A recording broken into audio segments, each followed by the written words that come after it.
What's up, YouTube? It's your boy J-Man. Thank you for tuning in to watch another video. Sorry, I might sound a little sick.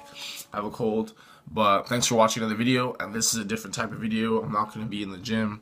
This is like more like a vlog type of video. And today I'm going to be talking to you about the top 5 things that I've learned from the game of football.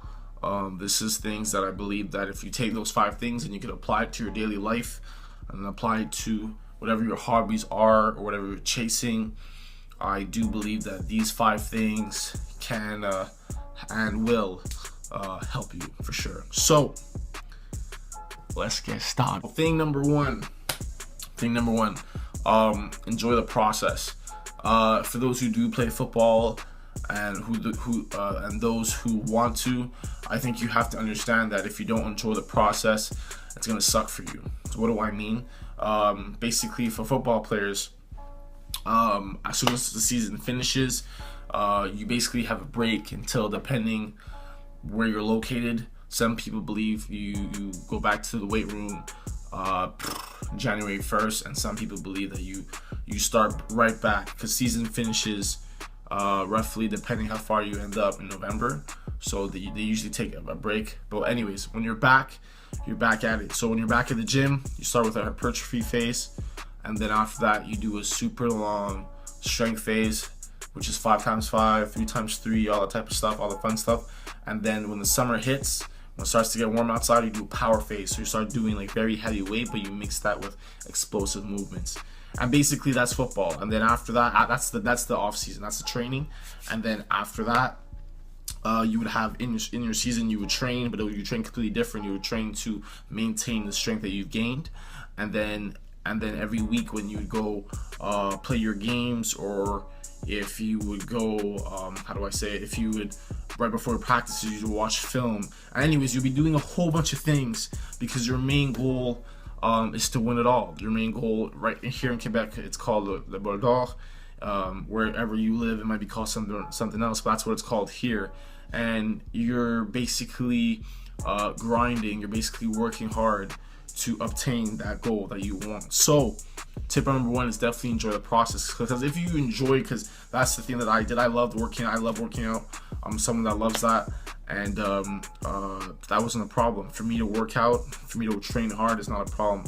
I love it. It is hard, but you know, it's a challenge, and I love that. So if you enjoy the process, you know, it's way easier for you to attain any goal of yours that you want. Tip number 2 is, this is a good one. You are unique, right? What do you mean by you are unique? What do you mean that you are special, right? This is the truth. In football, okay, you're gonna have 2 types of coaches. You're gonna have a coach that's gonna look at you and tell you, oh my gosh, you know, this guy, he has a lot of potential. You have a lot of things that you could work on, but we're not gonna give you a chance. And then you're gonna have a coach that can come up to you and see something that no one sees in you and develop on that, so he can turn you into something crazy. So what do I mean? So let me give you an example. There's a lot of examples, but for me, from what I learned, I'm not gonna name any names, but when I played football, there was these 2 schools that were very interested in me, and my school basically didn't really want to play me, but my coach didn't see it inside of me, right? Even though it took me, like, I learned football in college, they didn't want to give me a shot, but 2 universities saw me. So my coach looked at me and said, you know what, we want we're not sure yet, we're not sure, you're still learning, so we don't know what we're doing yet, but there's these 2 other coaches that came up to me like, hey, listen, we see you being a beast, we see the potential, we see that you're built differently, and we see that you have unique skills, and we want to build on that so we can turn you into something greater, right? And that, I feel like that is very important, because a lot of people, how can this apply to life? A lot of people are just gonna look at you and try to build and see what they see, right? A lot of people, like, for instance, if you go for a job interview or whatever, a lot of people are just going to see the surface, but they don't see your talents, and they don't see what you can bring to the table. You know, not everyone is going to believe in you, right? But I feel like it takes one person to believe in you for you to change completely. So Like I said, tip number 2 is you are unique. And it's awesome when people can find you, or you find people, right? And that I'm sorry, I have to rephrase that. That was horrible. So it's awesome when people can find you, even though you've been rejected or whatever in whatever field, and they see potential in you when no one has. That's amazing. That's a great feeling, because to one person you can be complete trash, but to someone else you can be a jewel and you can be a gem. So that's tip number 2. Tip number 3, okay, you gotta find a team. So what do I mean by a team? You're on a football team, but you gotta find a team. That's what I mean. So when we go train in the gym, everybody will be doing their own thing, but I was with a group of guys that were complete savages, and they love to train hard. We love to train and slam some heavy weight, and we would push each other. And we knew that we were savages because a lot of people would just look at us and just watch, like we were entertaining. Like as soon as we walked in the gym and we start loading up the racks, people just stop and watch us, and that's when you know you're with a savage team.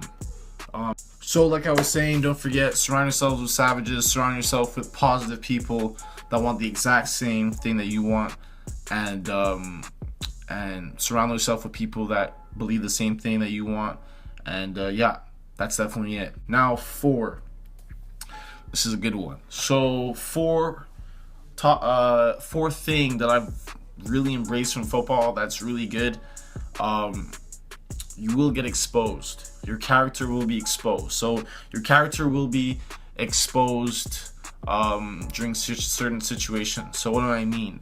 Right. So I was training as a linebacker, and we would have a whole bunch of drills, and one of the drills was inside run. So it would be the offensive line, defensive line, the quarterback, a running back, and then it would be us linebackers. And basically, sometimes, I'll be right here. I'll be right in place. So I'll be here, and then the gap would be wide open. So the O-line would separate.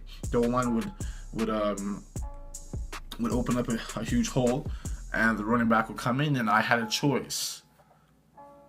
I could have just run away, or I could just go react.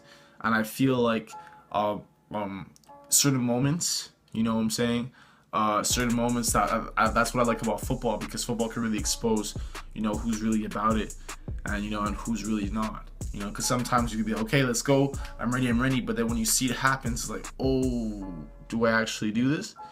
And that's it. And I'm not gonna lie, there's sometimes I have got exposed, or sometimes I didn't react because it's like, oh snap, do I really want to get hit by this big guy? And there's sometimes I'm like, you know what, I gotta do this. And that's one thing that's dope about football, because it exposes character, exposes character, and exposes who you really are as an individual. And I feel that certain situations could really expose who you truly are. And so, like I was saying, you will get exposed. That could be a good thing too. It really shows who you really are, and that could help when it comes to your personal development. It could help when if you want to change something about yourself or you don't. So that's a great one. That's number 4. You will get exposed. Your character will be exposed during certain situations. And now for the number 5, my favorite. I think this is the best one. I think this one is my favorite, personal favorite. And what is it? So this is it. Anyone can take your spot. And I like this because some people praise people. Some people think that they cannot ever become that person.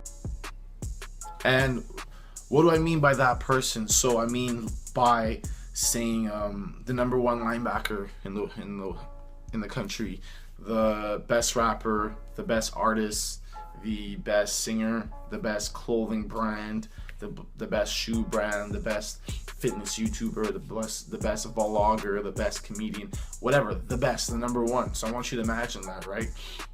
And this is the truth. That's just a spot. So what I'm saying? Michael Jordan is not going to be doing that forever. You know what I'm saying? He could create a company that could always do, but physically he cannot do that forever. There's always going to be a new kid. And I'll always love the new kids, because the new kids, the thing is that they take the spot because they're consistent, and because they realize that, you know, when some people are partying, when some people are turning up, and when some people are just, you know, they're chilling and they're just watching Netflix and they're just loafing, these guys are putting in work. Because one thing I like about this, the only thing when it comes to when anyone can take your spot, it's a work thing. You know what I'm saying? And if you are outworked, someone can and will take your spot. Thanks for watching another video. This is 5 things that I have learned from football. Once again, this is what I believe in. Hopefully this is what you believe in. Until next time, let's get it. Peace.